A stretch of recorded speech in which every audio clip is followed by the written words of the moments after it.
A very pleasant good evening to our viewing and listening audiences. It's my privilege to welcome you to tonight's edition of Labor Matters. Labor Matters is the production of the Labor Department and is brought to you each week with the kind compliments of ABS Television. The purpose of this program is to educate and stimulate. There are times realized when you agitate, but I'm trusting that tonight's program will not create any agitation, but will be primarily stimulation and education. We're hoping that we have a very productive program tonight and that it will certainly serve to perk persons up as to what is happening in Antigua and Barbuda.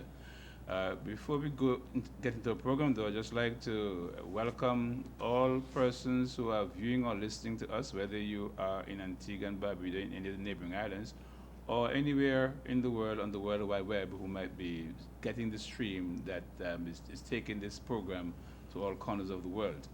I would like to extend a special welcome to our regular viewers and listeners, and we trust that you will continue to give us that support that you have been lending to us over the past years that this program has been on the airwaves.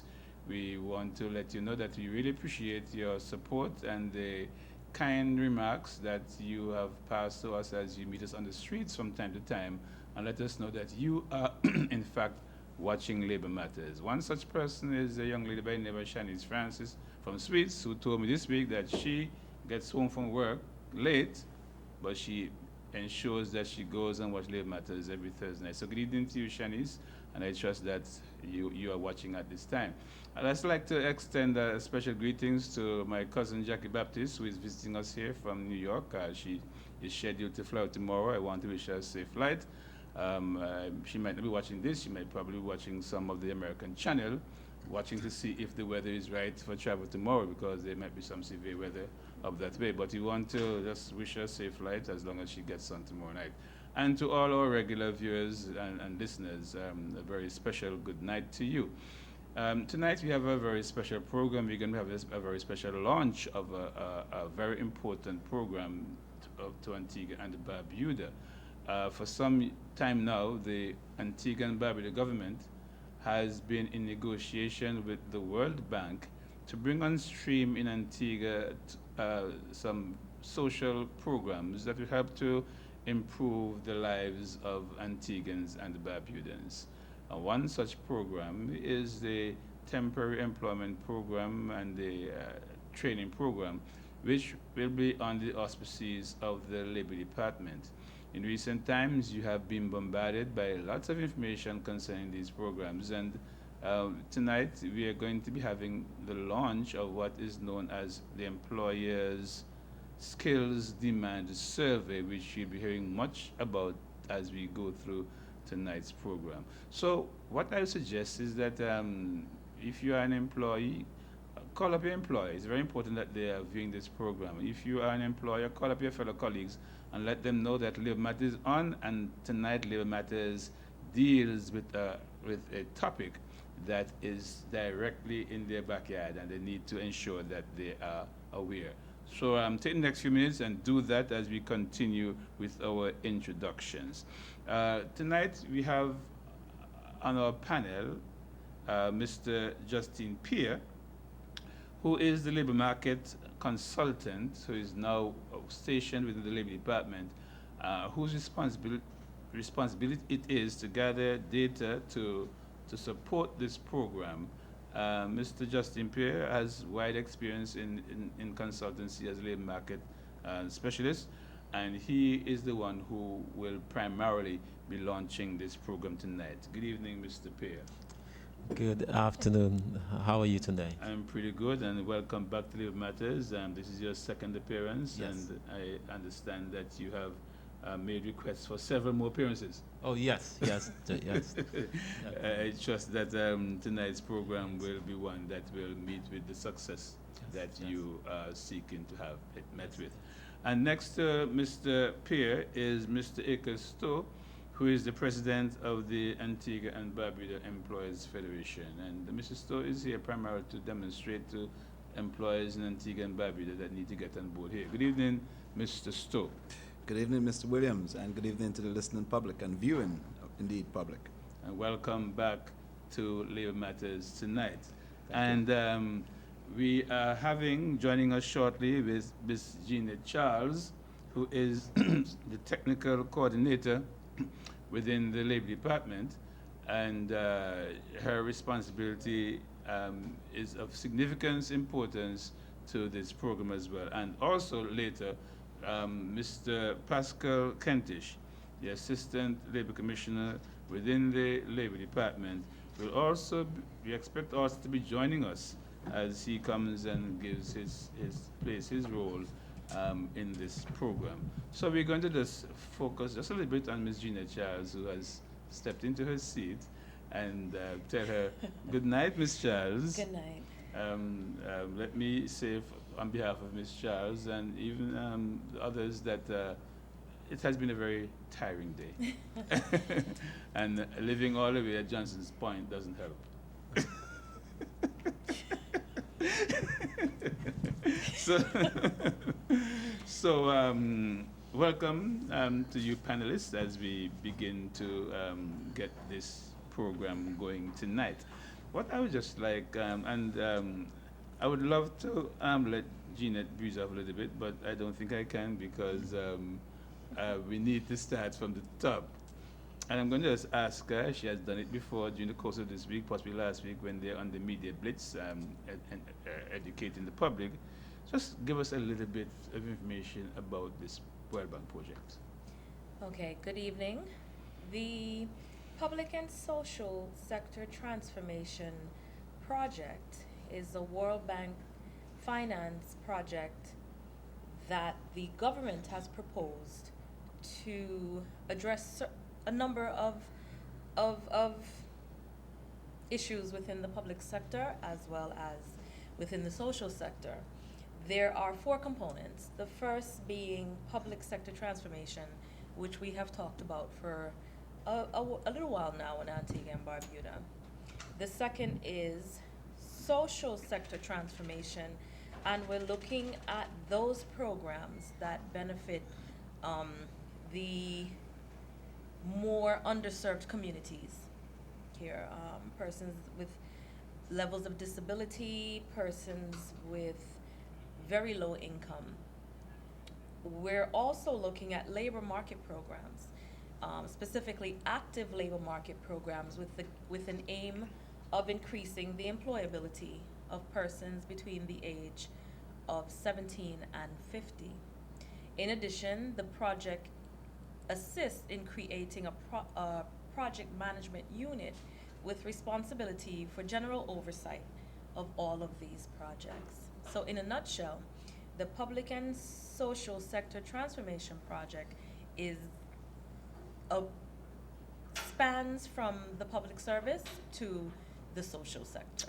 Okay, and as the technical coordinator who was recently drafted in under this project at the Labor Department, what is your specific role?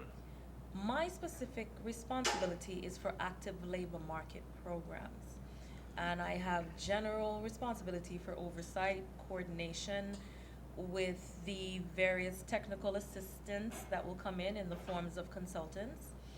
And at this point, my role is to prepare Antigua and Barbuda, meaning the government through the Labor Department, to be ready to enter into a loan agreement with the World Bank to support the programs that will benefit low income, low skilled persons between the age of 17 to 50, as I mentioned previously. Okay, Jeanette, catch your breath. and now I'll switch to Mr. Justine Pierre. Mr. Pierre, you have been on this program before. Yeah.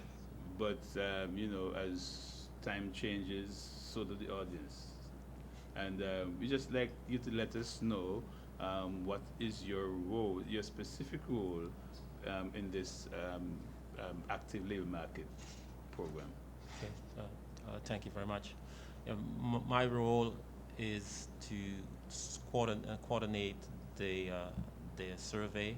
I am in the position of interviewing persons. I will be able to contact all of the stakeholders promote and to publish and to do all of the technical work in regard to their survey. So you are primarily the person who is responsible to ensure that the right kind of data Yes. is captured to influence what happens with the program generally. Yes, yes. So what my role is to look at the landscape of Antigua, to look at the situation with employment, look at the entire the sample frame of the total number of employers, find out what will be the best sample to use. I will analyze the sample, look send information out to the prospective firms, and when that information comes back, analyze it and make certain calculations. And Okay. So how long have you been conducting surveys? well, we have been conducting surveys for a pretty long time. We part of a wider consultancy where our company we provide we conducted many surveys. In fact, we just last year we conducted the first labor market needs analysis survey in the OECS. It was done in St. Lucia. So it was so now so this is under our belt. So we're here to do the labor market, the employer skills demand survey in Antigua, and hopefully when that is finished, I think Grenada also has one, and I think that also we have some other assignment in Vietnam sometime next year. Okay. So the specific purpose for this program tonight is to launch that employers labor demand survey. Yes. What is that? Well, the survey, a labor demand survey, is more or less it's a survey to determine what are some of the employment gaps and employment trends within the country. We also need to find out in terms of since that our specific mandate in terms of reference is to find out for their TEP program, which is their temporary employment program, and the training program, to find out what the public thinks, what type of training is needed, what the situation with the employment, what type of what is needed on the ground, so we could be able to make informed decisions. Okay, so it's basically like a needs analysis for the employers. So they let you know what they need, and then the program trains persons to satisfy those needs. Yes, yes. It's basically we will need to know. For example, well, this is in Antigua and Barbuda. I really wanted to congratulate the government in sort of taking that stand, because this is history, because this is the first time in the history of Antigua that the government is embarking on employer demand survey, and we now can know scientifically what is the situation with unemployment in your country, where the jobs are, where to look for jobs, where not to look for jobs, what are the future trends, how can the temporary employment program and the training program assist persons in terms of training, who needs training, what type of training they need. So the survey will help people to do that. Yes. Mr. Stowe, as an employer, do you think that this is something that is needed in the country? Have you, in your experience as an employer, had situations where you had the wrong fit, you couldn't find the right people, and so on? How do you think this is going to help? It's a loaded three-part question. For sure. Indeed, this is a very timely initiative. In fact, we are not only looking at the aspect whereby you now need to understand the job market, but the fact that even the ILO last year, after having done some research and some analysis, pointed out that the employment among youth, or shall I say unemployment among youth, was worsening, and that youth were 3 times likely not to get employed as compared to adults.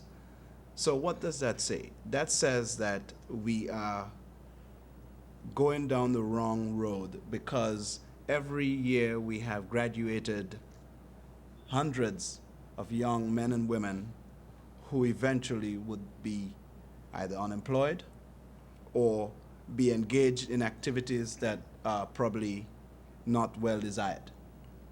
So, if I were to look at your question, the answer would be a resounding yes, that we would have, as employers, found wrong fits or square pins for round holes. Now, it is critical that as the economy stands at this point, eventually we will emerge from the crisis. When we do emerge, what do we do with the situation that we're facing? We will be facing even a mammoth task to, one, start to create the awareness, start to identify whether it be the individuals or the skills, and probably start to even identify the new jobs that need to become available because of the new direction, whether it is because of technology. So now is the time for us to start to look at those initiatives and to understand the market clearly. This is why this initiative is even more so important and is even more so timely. Okay, so I hear you, but are you suggesting that in the time of crisis, is the best time that could have been selected to conduct this type of program? Correct. And you've said it, because in every crisis there is an opportunity. And I see this as an opportunity for not just the Labor Department, but for employers to gather that so critical and much needed data. And that is why the Employers Federation are here to endorse this initiative fully, and to encourage every employer to get on board and to be part of this initiative. Okay, and I think the program needs that type of your image for one, and your endorsement certainly should go a long way in ensuring that Mr.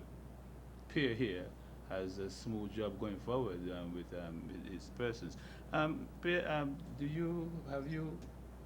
is there going to be a hands-on persons actually going out into the field to assist in this survey? Okay. Well, that's a good question. What normally with surveys like these, you will have enumerators, a person going out on the field. However, in this survey, it will be self-administered. Okay. Emails would be sent to the employers. However, we would have telephone enumerators if you have any challenges, or you can call the Labor Department. We will be able to assist you. Okay. So there isn't any scope for anyone to go to employers. Yeah. Isn't there at all? Yeah. Or is the opportunity? Yeah. open? Yes. If you have challenges, we can definitely come to you. Yes. Okay. Yes. All right. Well, I think from Mr. Stoll's perspective, he indicated why he thinks a employer's demand survey is important at this time. I don't know if he covered all the points that you, as the person who's conducting the survey, would want to cover with respect to the importance of this survey at this particular time. Okay, then. Well, it's a very good question. An employer skills demand survey. It's key in terms of development. In most countries, in order for you to move from one stage to the other in terms of knowing what type of human resource you need for your country, you need to conduct surveys like these labor demand survey, employer skills survey, because it more or less is the first stage for serious development. I mean, if a country is serious about developing, I mean, what type of resources you will need in 5 years from now, 10 years from now. Mm-hmm. I mean, this is what you do. And as I said, I wanted to thank this administration for embarking on a survey like this, because what we're doing today in Antigua and Barbuda is really creating history, because this employer demand survey has never been done in the history of Antigua. So that's why this is very, very important. That's a very interesting point you're making there. It's never been done. That means I suggest that we have been just hitting and missing, hit and miss, way of trying to fill the gaps that we have. Yeah, well, technically yes, because what is happening is that sometimes that's why you see, for example, there's so much unemployment, because we do not know what employers need unless you really ask them. So we just assume here, so I go to study this subject, and hopefully when I return, I will get employment. So wouldn't the employers have a responsibility in somehow saying what they need and working together to influence the kind of things that they need in order for them to be more productive in their workplaces? Of course, yes, and that's why the survey will highlight those needs. Okay. Let me welcome Mr. Kentish. Good evening, Mr. Kentish. Good evening, and I'd like to apologize for being late, but it was for a worthy cause. I was assisting one of my daughter's school with a program that they were having. Okay. So I would like to also take the opportunity to thank those who attended the program in order to assist us in raising some funds for the school. I notice you like to advertise that school thing if they come here. I have to play my part as a peer. That's right. I'm a part of the PTA, and so the PTA supports the school, and so you just got to do what you got to do. All right. We're happy that you were able to make it before we had gone too far into the program. I have been listening to I have a lot of time behind these days, so so I'm able to listen to more of the Good Morning Antiguas and the coffee breaks and those kinds of programs that you folks have been on for the past week and last week and so on. And I have heard you being addressed not just as Assistant Labor Commissioner, but you were given a title as it pertains to this project. Could you just refresh my mind as to what I can't remember that offhand? Key project implementation leader. Yes. That is, we have a team within the Labor Department Mm-hmm. that is overseeing this project, and they have chosen me to be the leader of that team. What is the primary function of that team? Well, we have the consultants on board. We have the technical coordinator, who is the lead consultant. Then there are some other consultants that will be coming on board. For instance, Mr. Pierre, and who is the labor market specialist. They're supposed to be a senior curricular consultant and management information system consultant. While Ms. Charles will supervise those consultants, my job it is to supervise Ms. Charles and make certain that what they need, that their needs are met. Organize various things. The training is supposed to be done.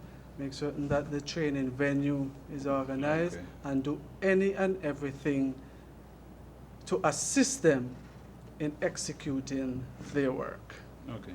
And then provide the necessary reports to the project management unit. so that they will in turn will be able to do the necessary things in terms of providing the finances and so on to execute the various Okay, aspects. so you and your team has a critical role. Well, and that ought to be so because at the It end is of a the, Labor at the end of the day, Department's it's the Labor program. Department program. Right, right. So you have to have that critical role in ensuring that these folks get the job done Mhm. by supplying them with whatever tools and support that you are able to supply them with for that. Okay, Correct. that's good. Correct. And Ms. Charles, how has that been going? It's been going quite well. I would have joined the team a little after they would have commenced a few activities, and I have found what I specifically like about the Labor Department team is that they are dedicated, they're committed, and they're interested. Let me give an example. Tomorrow we're going to start, Mr. Pierre will start training persons to become interviewers or enumerators, as we call them, for the Employer Skills Demand Survey. We had identified probably 4 persons within the Labor Department that had experience interviewing in, for example, the census. Mhm. At the end of the day today, I got a call that said, Ms. Charles, there are 13 persons from the Labor Department that want to participate in the training. That's good. That's good. That shows that persons are saying that they're realizing the whole intention of these types of funded programs. It's not just for us consultants to come in here, do the work, and walk away. That's the waste of the people's money.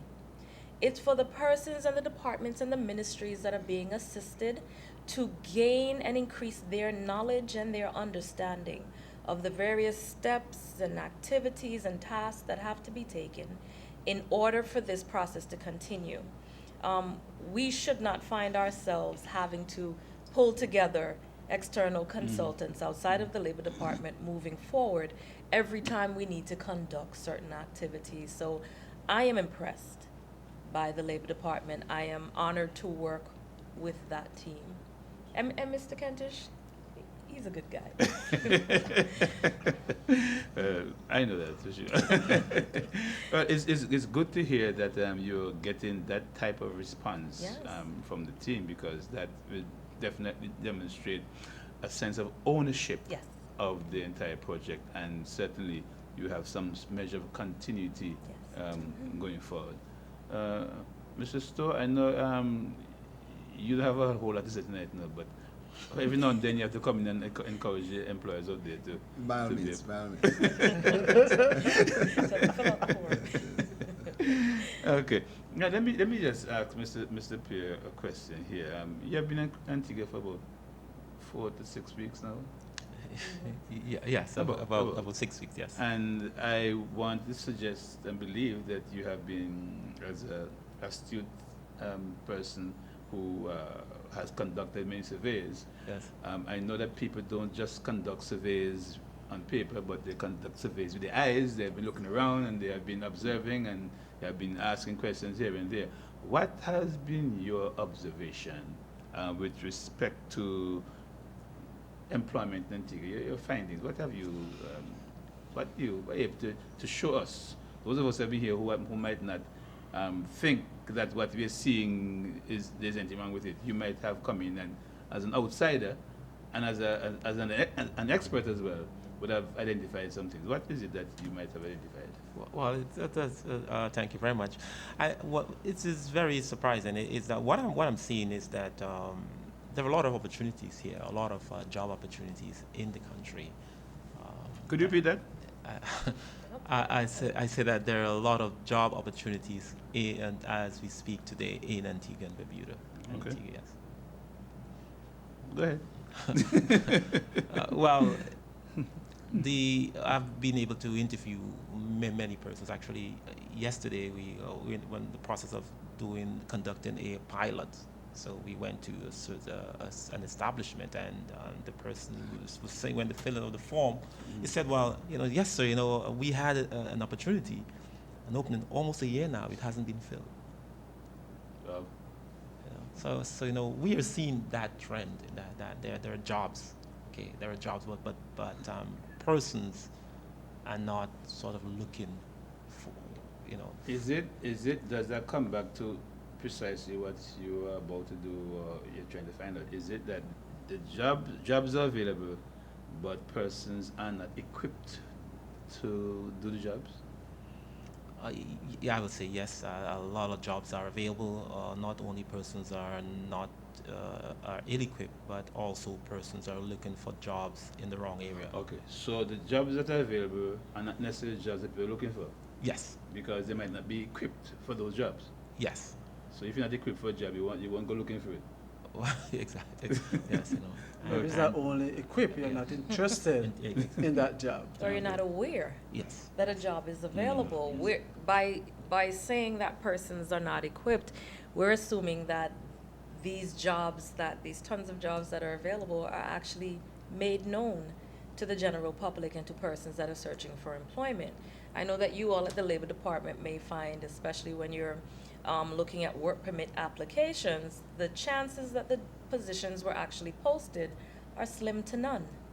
So whether or not someone is available is only dependent on whether or not they are aware that an opportunity exists. You will have some establishments, of course, that get resumes in droves, day after day after day. Some might be for the same type of employment, same job position, and we have to look at how persons are graduating from school and where jobs may have collapsed over the past 3 to 4 years to really determine why certain positions are highly sought after and others are not. But I think that's where I'd like to see. I'm looking forward to this survey identifying what jobs are actually made known to the general public, how they're made known to the general public, because some costs are prohibitive for posting in the paper. We know that, not that their costs are wrong, it's the market rate. But that market rate may not be something that every employer can access. So you're talking about $1,300 for half a page, and most persons may not be able to afford that, especially in these critical times. So how do you spread the word about openings? And sometimes it's just that you spread the word. You talk to one friend or another friend or a colleague, and it may stop there, and you're stuck going, I can't get anyone for my job. But have you contacted the Labor Department and asked the Labor Department to share information with job seekers? The Labor Department has a one-stop center where active job seekers register. While they do not have 1,000,001 registrants, they have a good enough number of persons that are actively seeking employment. In my very short time at the department, I see some of the same faces coming in. Is there anything yet? But I don't see employers sending in these tons of jobs that are available. I don't hear the employers sending those in. So you can't expect to get persons to fill positions when you don't let them know that positions are available. So I am looking forward to the results of this survey to see if indeed there are tons of available jobs, and I mean non-seasonal, that just become available when it's tourist season, but tons of jobs that remain.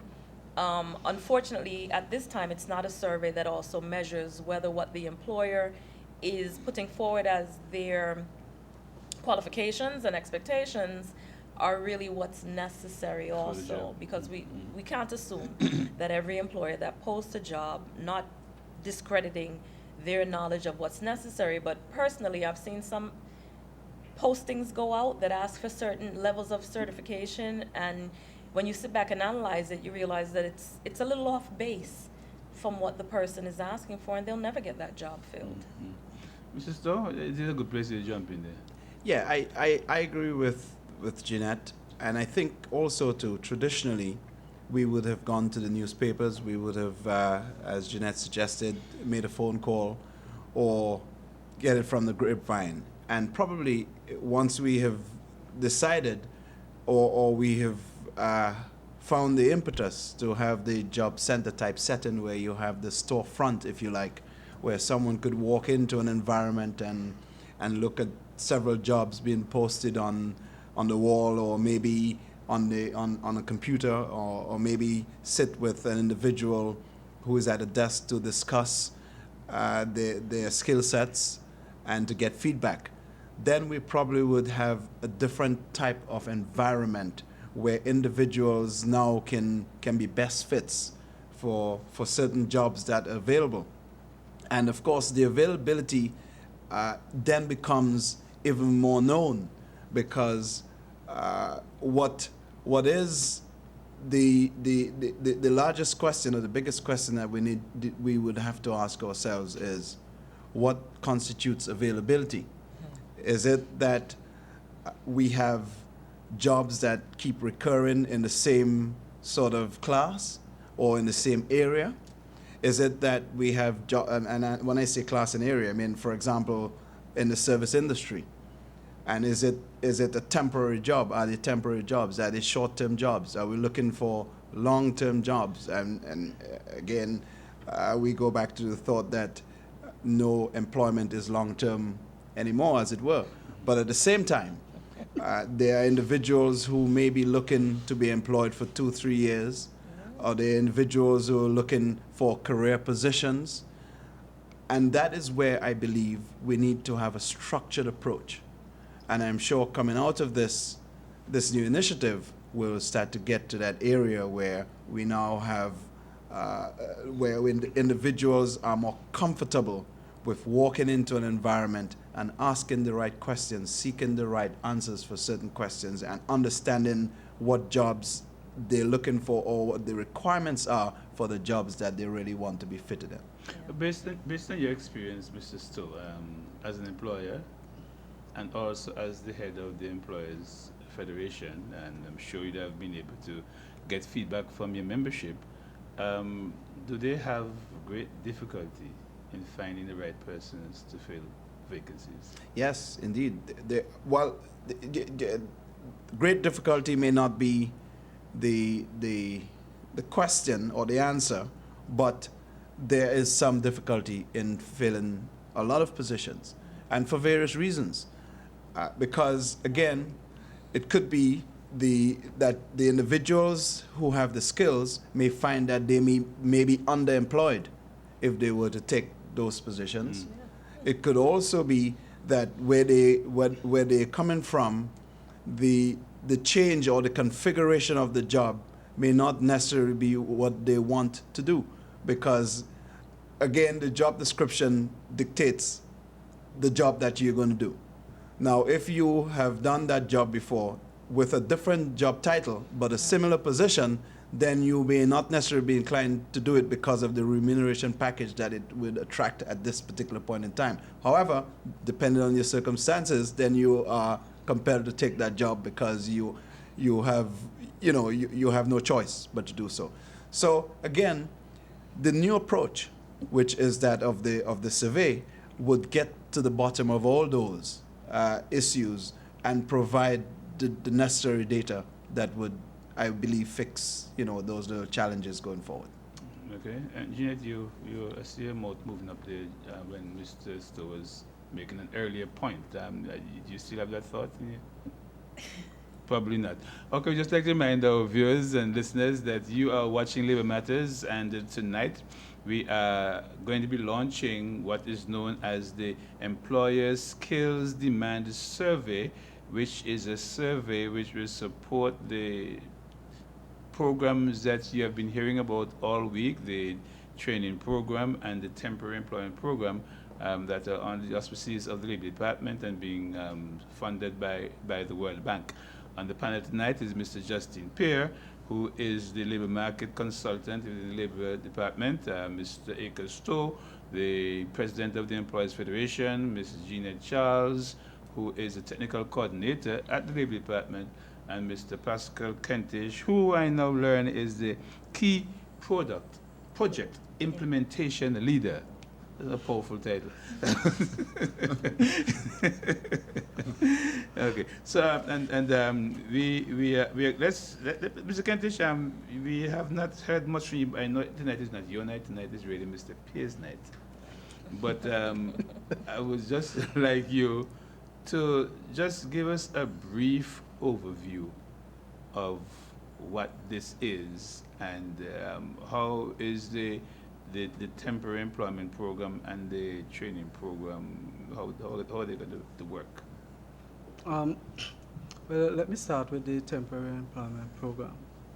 Temporary employment program is geared towards employing individuals, nationals, between the ages of 17 and 50 years on sub-projects that organizations within Antigua and Barbuda, whether they are public organizations, that is statutory bodies, or even a ministry, community service organizations, or non-governmental organizations, we have projects of a public nature, projects that will benefit the public.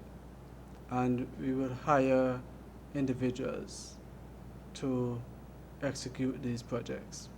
They will work for 6 months. They will be on the program for 6 months.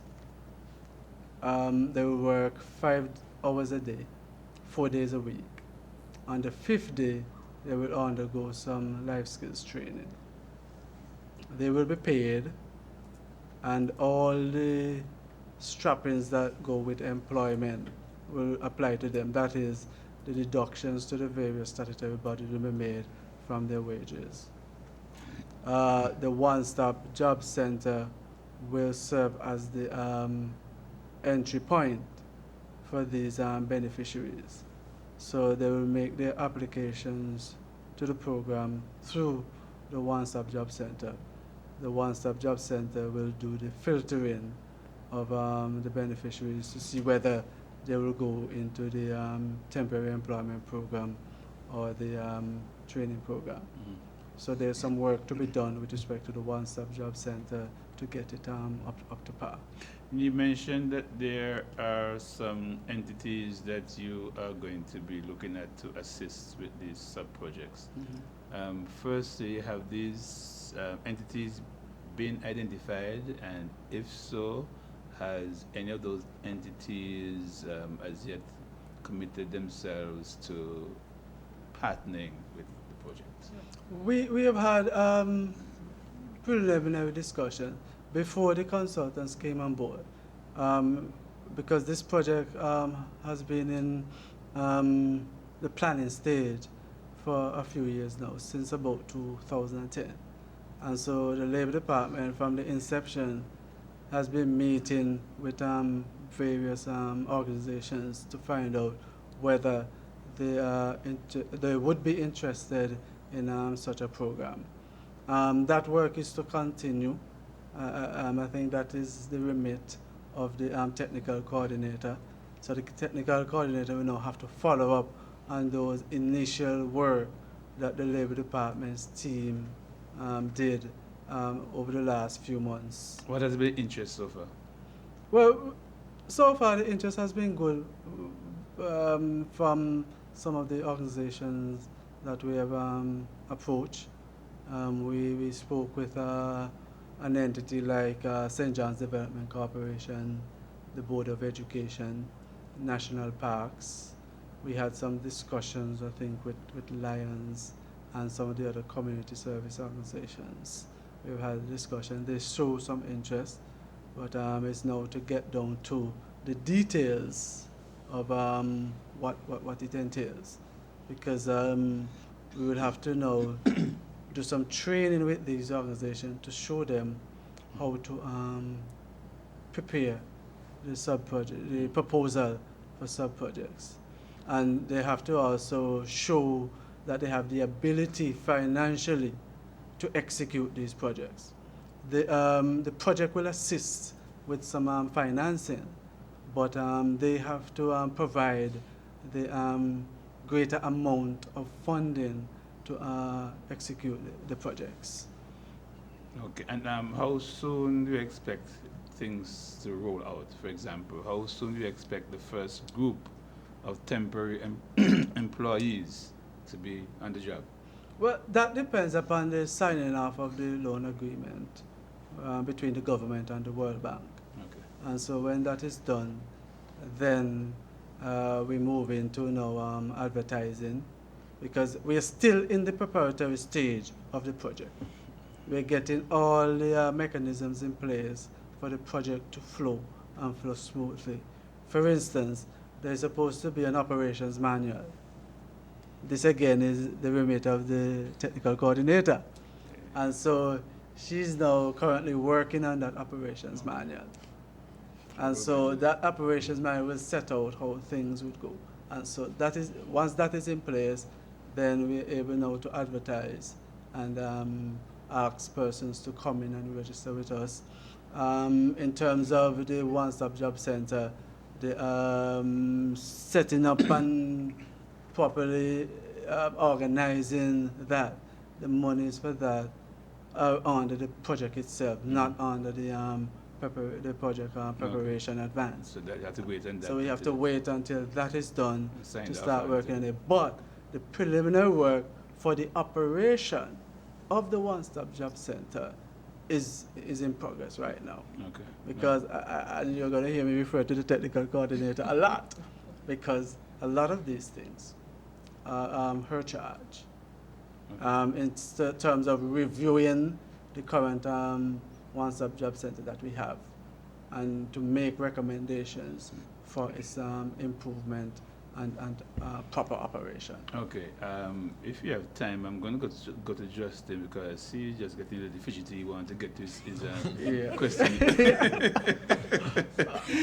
And if you have time, I'll come back for you to say something about the temporary, the training program. Yeah. and then for Ms. Charles to say a little bit about. Well, how far let me she's just say a little about it before you get to Mr. Pierre. Because Mr. Pierre's work is primarily in connection with the training program. Okay. Mr. Pierre's work, he would be carrying out this survey to find out what skills employers need. From acquiring that information, then we would now set up training programs to train persons for the skills that are available that persons are not trained in.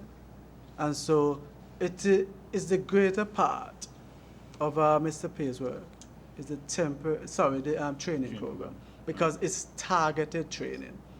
As I said before on previous programs, this program is not a program where we intend to shoot in the dark.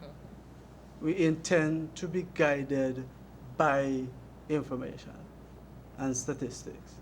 And so once those information are acquired, then we can now do the necessary things to get persons trained to fill these vacancies if they do exist. Okay. All right. And then I would love to hear a little bit on Ms. Charles' operations manual.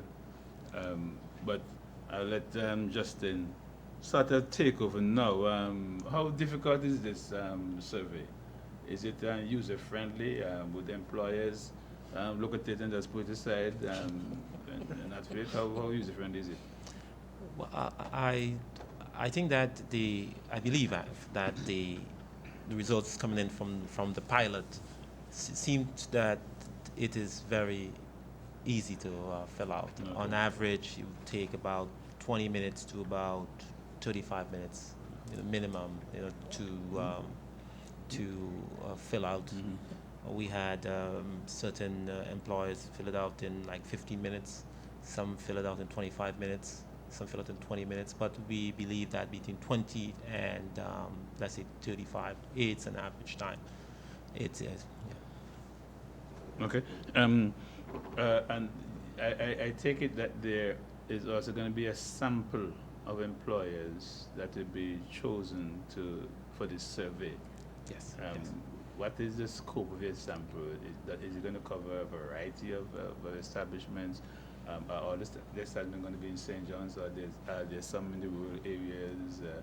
How are you looking at that? Well, the scope of the survey, it's on the island of Antigua, excluding Barbuda, but it comprise all sectors. Okay, all of the sectors, whether it be hospitality, agribusiness, ICT, construction, manufacturing, transportation, trade, creative industry, marine service. So it will be for all of the sectors. Yes. How many business places are you targeting? Okay, We got the sample frame from the Social Security Board. It's about the sample frame of around 4,200 employers. We will target 210. 210. Yes, 210. And based on your, I'm not questioning your thing, but I'm just saying, based on your experience of doing a sample, 210 out of that number is a good Yes, yes, I think that it will give you a good idea as to it's a representative sample, and we have a methodology that we use for the labor for conducting employer skills demand survey, and so we will adopt that method there also. How would you present? How are you going to be presenting tonight at the launch? Yes. People expect to see something dramatic.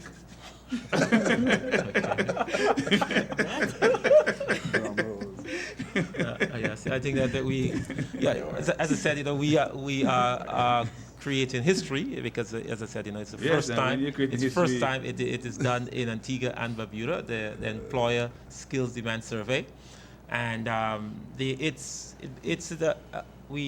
are 8 sections in the survey. Mm-hmm. Okay, 8 sections. The first section, it's about the firmographics. It talks about the company, who is the company, what type of establishment it is. If you have a head office, what your address is, your location, who is filling out the survey. So basic information. Yes, what type of economic activity the company deals with. And what type of incorporation you are, whether you are a sole proprietorship, public company, etc. So that's the first part, and that's very easy. Everyone knows that. Okay. Then we go to section 2, which talks about employment. So we want to know, for the purpose of our analysis, what type of the type of employment, how many persons within your organization. Okay, we want to know what type of, so is it how many managers you have, how many service persons in the service industry, persons in the technical field. We want to know their total number. In addition, we're looking to find out their gender. What gender? So, for example, you may have 5 cooks. Okay, you may have 5 cooks. You may have 20 administrative persons. So we need, at the end of the day, when you total it up, it will tell you the number of persons within your. So you are interested in the gender spread in each establishment. Is it going to be? Are you going to be looking?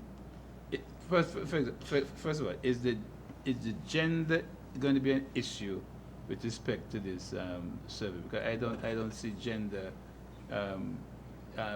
is going to be saying that it's going to be saying that okay, we don't have this because we don't have a certain gender to fit it. Right. Well, it would have an impact, But what we do, we are testing all of their variables, so that the information that we provide to the Labor Department will be sufficient so that they can make informed decisions and scientific decisions. Okay. In addition to the section 2, you have the total number of employed person. We'll then ask you to tell us how many new employees you hired from January 1st, 2012 to February 28, 2013. So within that period, that we want to know how many persons, what positions, okay, what type of qualifications, okay, was it either part-time or full-time, okay, how long the position became available. So we need to know everything about these new employees. So in the form, on page, as we see in the form here, on page 3, on page 4, it will give you all the information. And we're asking employers to get ready, prepare yourself, do your homework. So when we send it out to you, it will be easier.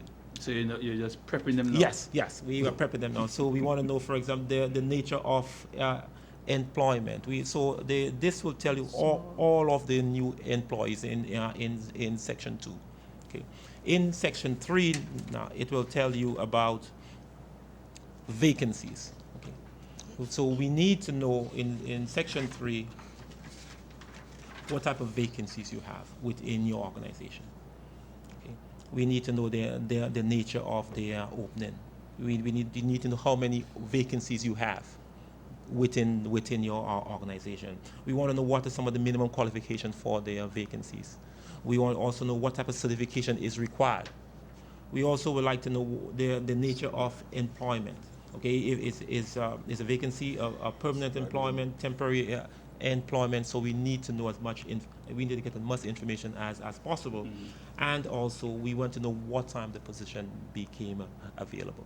So so we're asking the employers to be prepared. Get the information.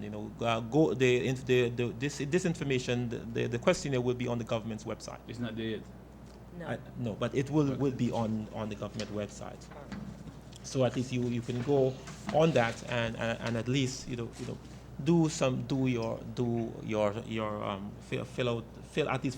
try to fill out the questionnaire and wait until we send the information to you. Section 4 will talk about recruitment. So we want to find out what are some of the recruitment challenges employers are facing. Do you have challenges, any challenge recruiting locally? And if so, what are some of the challenges? So in Section 4 will basically tell us that. Okay. So we also would like to know what are some of if you recruit within certain local organizations. Do you recruit persons from secondary school, ABIS? Do you recruit persons from the Hospitality Institute? So we want to get a broad cross-section of your recruiting activities within your organization. We have now in Section 5 of the questionnaire, these were the competencies within the organization, or the competencies of new recruit. What type of competencies do they possess? Okay, we are in terms of attitude, in terms of behavior, knowledge, skills. These persons, how do they fit in? Do they have a bad attitude, a negative attitude? Are they good on the job? We need to find out for their customer for the customer. So we're asking the employers to do a scan in the organization and to take a couple of minutes and find out about the employees and wait until we. So this section, yes, primarily deals with specifically deals with the newly employed persons. Those persons employed between January 2012 and February 2013. Yes. So I think that needs to be clear that it's not all the employees in the organization that you're going to be doing that with. Yes. But just with those who have been employed in the last 13 months. Yes, because I said, from 2009, there was a significant shift in the world in terms of the unemployment. They had a recession, so at least the country, most countries had challenges in terms of unemployment. So we were trying to know, we're trying to get it to ascertain that information. In Section 6, deal with the change in employment size. So now we would like to know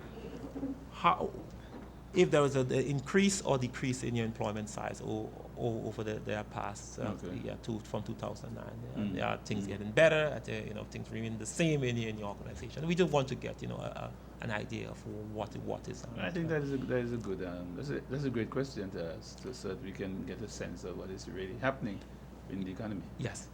And in addition, we also would like to know what type of positions you intend to hire, what type of occupation over the next couple of years. Ask them to look ahead. Yes. What their plans are with respect to right. And because what is happening is that things would not remain the same. Okay, the recession is now. Yes, we're getting out of the recession. We have to plan, and that's why I always commend the government for embarking on this survey, because this is historic, because this has never been done. This shows that somebody is thinking, somebody's planning, somebody's thinking for the future. So I think this this is very, very important. Or in section 7 talks about the importance of skills for employment. What type of skills their employer needs, and that would also tie in with the information that goes to the labor department for training. What type of skills we know the employer will need to tell us what is important for him. Okay, what is important? What am I looking for? Mm-hmm. And section 7 basically would handle that. And in section 8 talks about, since that we are regional. That's on section 8. That's on page 10. On the same page. Yes. Okay. Since you're regional, we want to know if employers recruit regionally, if they're aware of the Caribbean Vocational Education, the CVQ, if they are about the CSME, all of the because we all of the different institutions that issues certification, we want to know how they are. Okay. With respect to this survey, I know that you would have been the chief person in designing the survey, but did you have input from persons in the Labor Department with respect? Was it circulated and discussed and critiqued and amended and so on, so that you have what would be the best survey?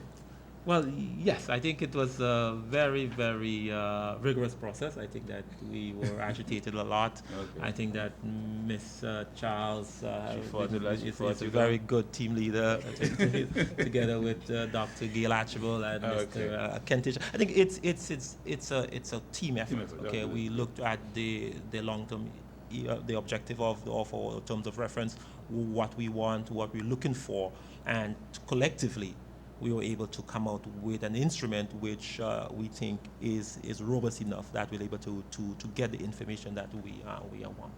Okay, just want to remind our viewers and listeners again that you are watching Labor Matters, and tonight we're having the launch of the Employer Skills Demand Survey, which is a prerequisite for the social program within the Labor Department, which will offer employment and training to deserving qualified person who qualify under the system. And we have Mr. Justine Pierre, who is the labor market consultant, Mr. Akers Stowe, who's been keeping very quiet, president of the Employers Federation, Ms. Gina Charles, who is the technical coordinator, and from what I've been hearing from Mr. Kentish, she has the biggest job of all. And Mr. Pascal Kentish, who is the Assistant Labor Commissioner in the department, but has now taken on a title with respect to this specific project, the Key Project Implementation Leader. We are inviting your calls. The number to call is 462-2996 to pose your questions, to make your comments, to let us know whether or not this is something that is worth having, to let us know how you're willing to cooperate with the process, to let us know what else you think should be added and how you think about the entire, not just the labor demand project, but the entire program with respect to the temporary employment and the training program. And as I speak, there's a first call on the line. Good evening, caller. Welcome to Labor Matters. Good evening. Good evening. I listen to this program, and I get the impression that there are persons on the panel laughing after Antigua. Now, Mr. Williams, you say Mr. Stowe is an employer. Mr. Stowe used to work with Illuminat, and then he and his partner broke away from Illuminat and formed their own company. Would that be classified as the kind of employers we're talking about? Well, and I hear Mr. Pierre say, it's the first time we're doing this survey. how this come the first time we're doing this survey? We have done this survey all the time. And Mr. Williams, you see them consultants that we have now? They are consultants all their life. Because in ILO and in United Nations, there are a clique of them that give them work all over the world. But you never hear one of them talk about any results. Any company that wants to pilot over here, what kind of company that?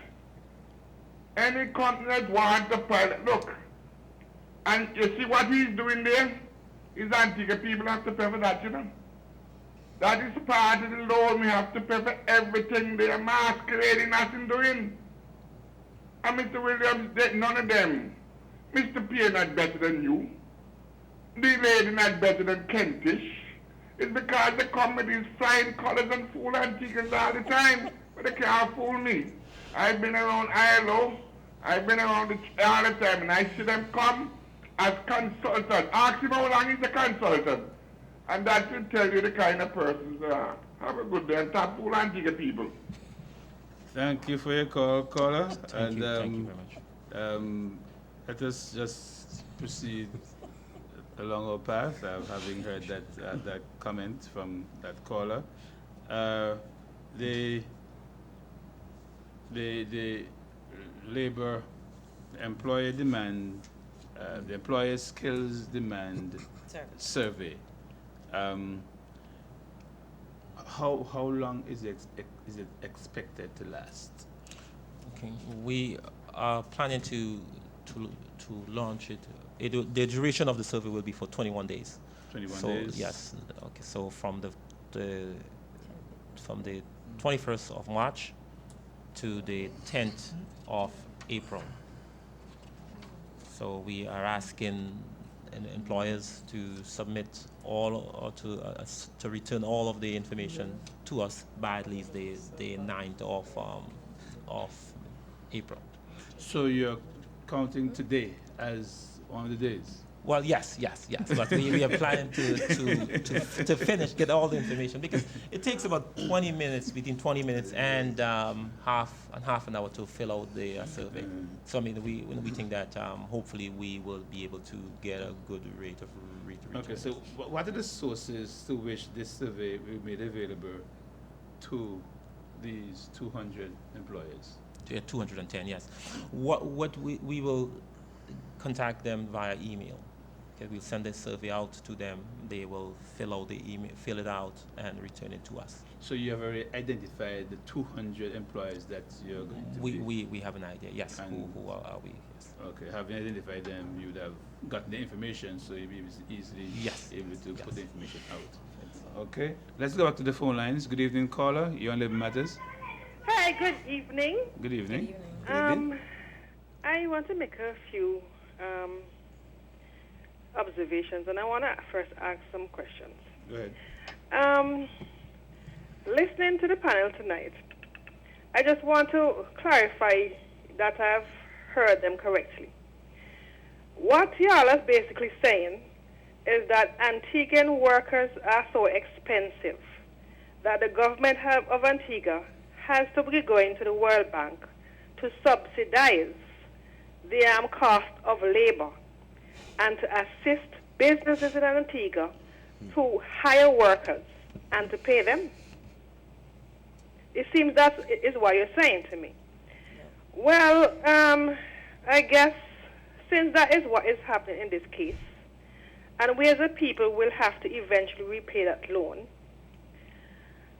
I want to make a few suggestions. Based on what I've seen in the draft labor code too, I want to make these suggestions in light of those things. What we need in Antigua is to recognize that the most productive workers are indeed Christian workers. Okay?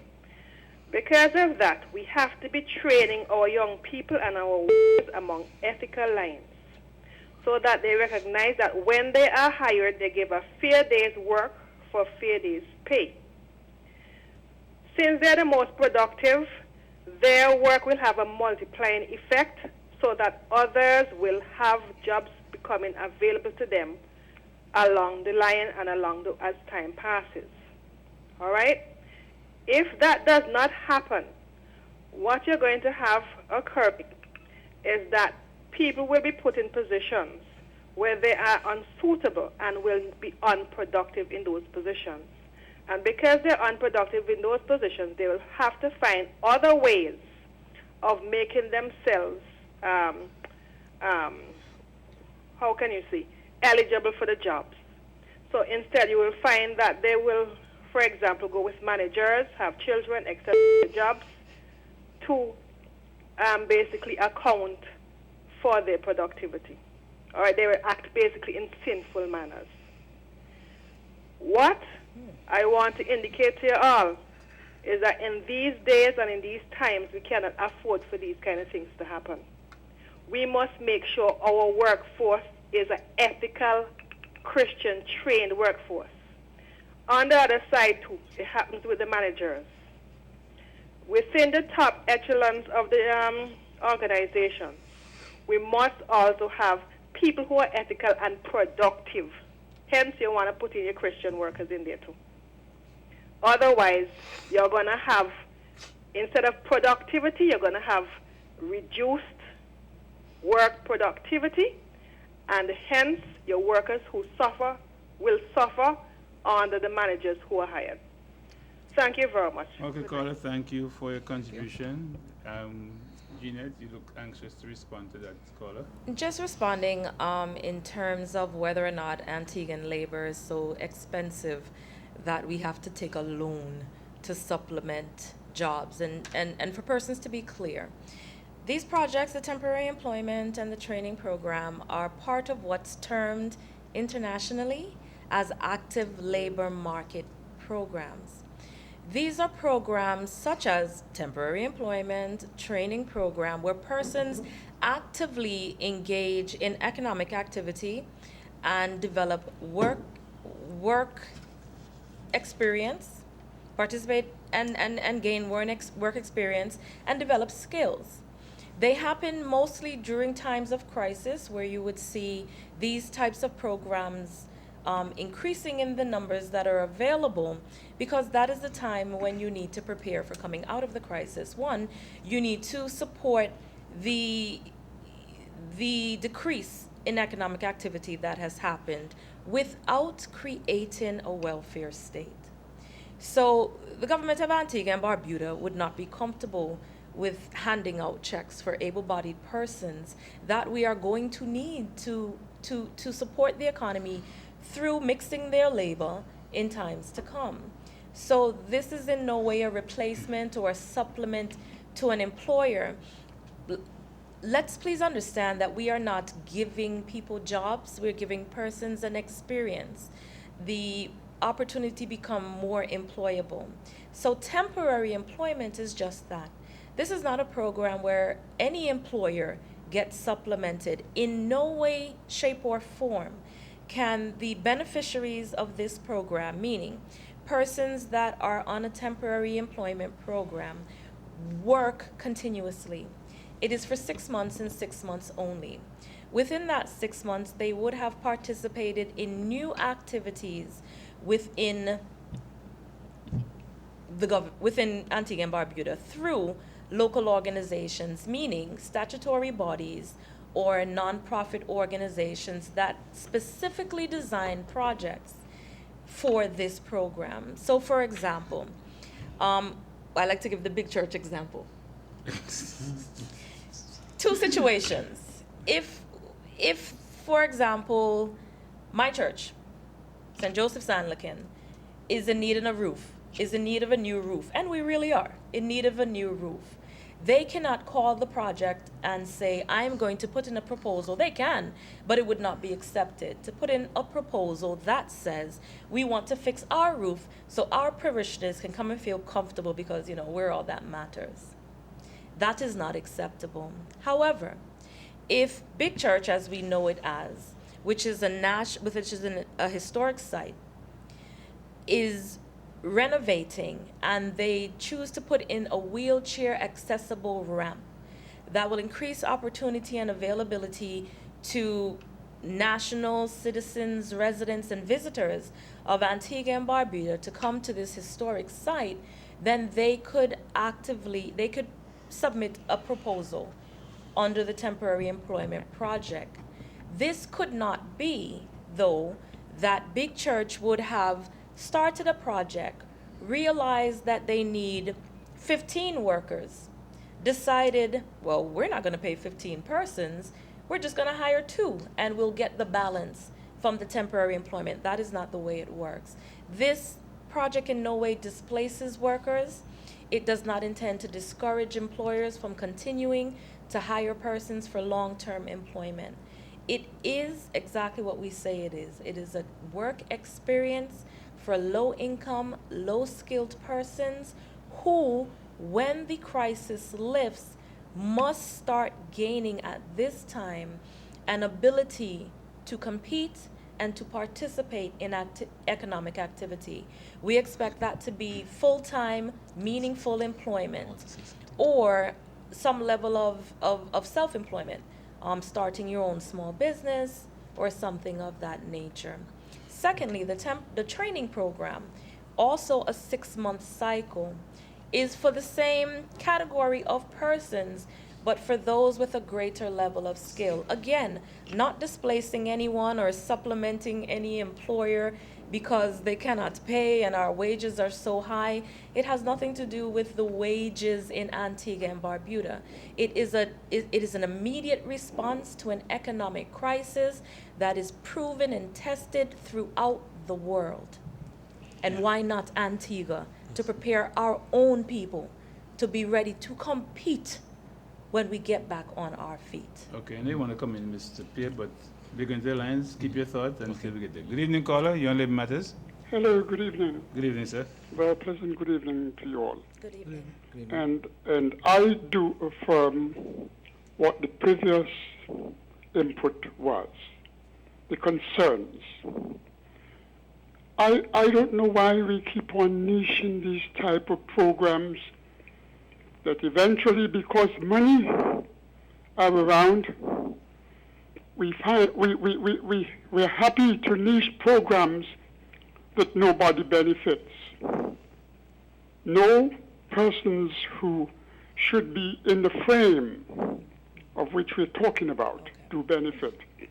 There is no situation in Antigua there to train anybody so that they will get off the idea of, they will get on the idea of discipline to work. They will go there just for the money, and the people who are organizing it are just there for the money, and it's just a circle they're going around into. More so, I would like to know, why is a third world government like ours have also gone around the circles of finding ways for people to be employed, but do not of themselves engage in providing employment for people of which they should be the interventionist, ensuring that young people have jobs and young people are contributing to the taxation, to social security, and education levels. What kind of economic advice has been given to this government that doesn't understand it's a third world country and it has to have social effect of all types, mainly helping to provide jobs for young people when they leave school so that they can have confidence going out in the workplace and that they can make instant contribution to the hard-put taxation and social security system. Why are they doing these things that are little niches but will never work out to be anything? And like I said, I confirm the principles of that young lady, that lady who spoke, and talking about with the working ethics, work discipline, and so on. Work discipline is not going to come into Antigua people in a hurry. It's not going to come at all. Okay, caller, we got your point. Thank you. We need to give other person a chance. Thank you very much, sir. Just want to respond to that caller. I am so pleased and happy to hear the caller say that one of the things we need to address is work discipline. That is primarily what this program aims to do. One of the things we have said with both components, the training program and the temporary employment program, it's not just you walk to a work site, somebody gives you a check, and you don't even show up. I can understand your concern because perhaps our history has not been as effective as it should have been. This program, in addition to the experience of work, provides for life skills, basic skills, what some persons still call basic autopsy. So things that we have been complaining that we're not seeing when persons come into the workforce, meaning presentation, job readiness, being punctual, professionalism in terms of how you approach others, how you work with others, the ability to make decisions, the ability to reason. Those are the types of skills that couple the work experience. If we were just to give people jobs or put them on the side of the road to do something, we'd be wasting tax-paying dollars, and that is not what this is about. This is about creating and developing a change in the way we look at work in Antigua and Barbuda for persons who right now are very unemployable. If we do not help those persons to move into employability, we are creating welfare. Yes. We refuse to do that. Yeah. This is about active employment. This is about participating in the economic development of our country. We're starting here because of the crisis. What does this lead to?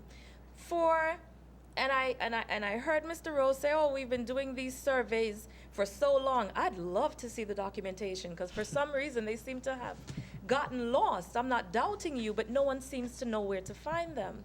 What is happening with this is not only is it evidence-based decision-making, meaning from the employer skills demand survey, we're then able to say, let's look at particularly in our most productive sectors, what they are concerned about, they meaning the employers, that they're not finding in employees, so they're going elsewhere. And let's create that where we can and how we can in our own citizens so that they are better able to accept, to move forward in these opportunities. So love the dialogue, love what's happening, but it seems to be a bit of confusion. And again, I can understand some callers, exceptly callers of a certain age, being concerned, because perhaps we've been there, done that, but never like this. Not just that, this is a performance-based program. We're not just looking at counting sheep, meaning I've moved sheep from one pen to the other, so I'm gonna pat myself on the back as if I've done something great. The sheep would move themselves eventually. But what we're looking at is, what was the outcome? If you move the sheep from one side of the pen to the other, was the quality of the feed when you slaughter that sheep, was it better? Did they graze better? I mean, I'm using sheep, not that I'm saying people are sheep, because I know somebody might call in and say that, but just so that I'm a country girl, so just so we have a common understanding. We're looking at outcomes of this program. If we find that this program is not really benefiting persons, if we find that months from now we're not seeing, after having participated in the project, when we know that jobs are available, these persons are not becoming employable, we have to go back to PAC and find out why not.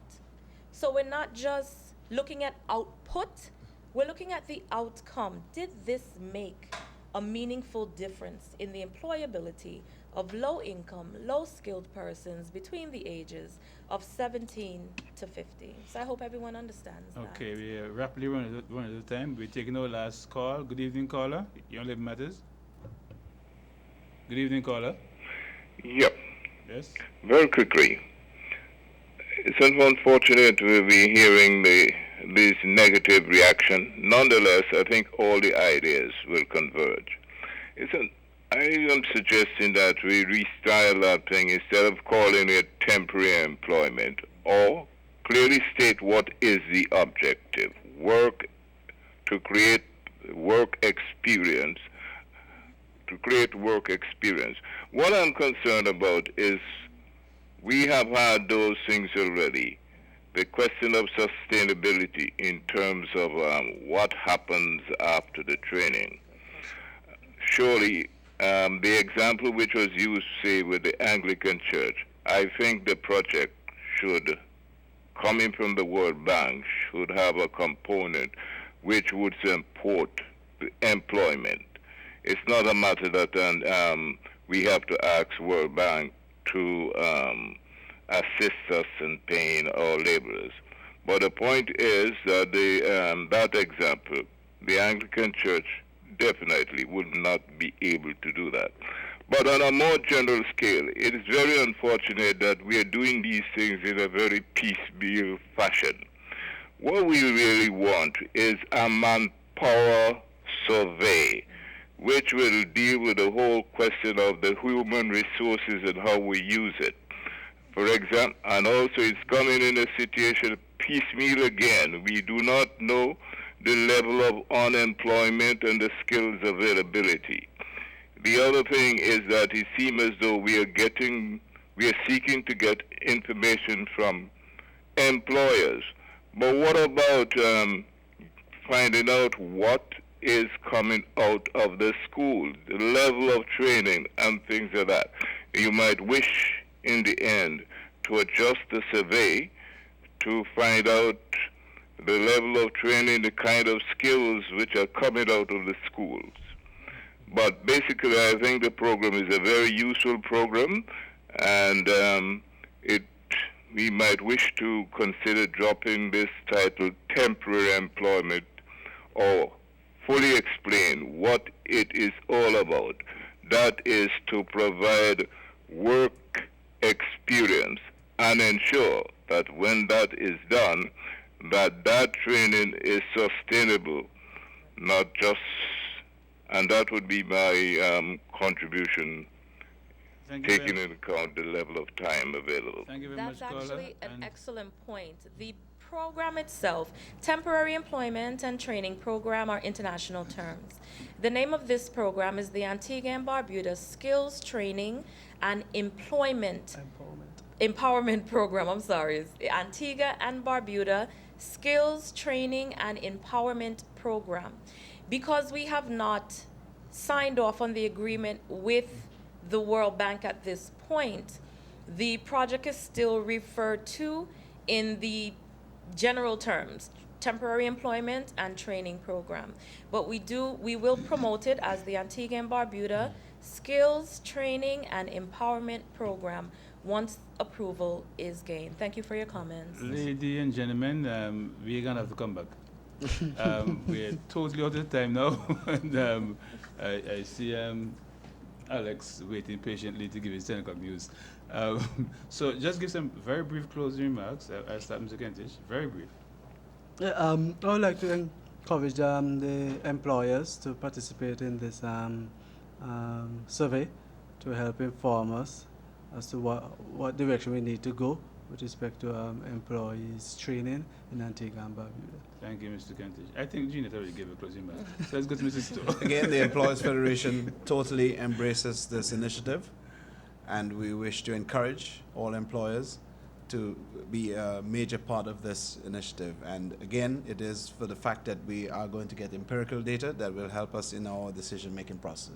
Thank you, Mr. Stowe and Mr. Pierre. Yes, thank you. I would also like to encourage the employers to participate, and we would like to so that we can make this a very worthwhile event. Thank you, and thank you, panelists, collectively for. I did say at the beginning that I didn't think it's going to be in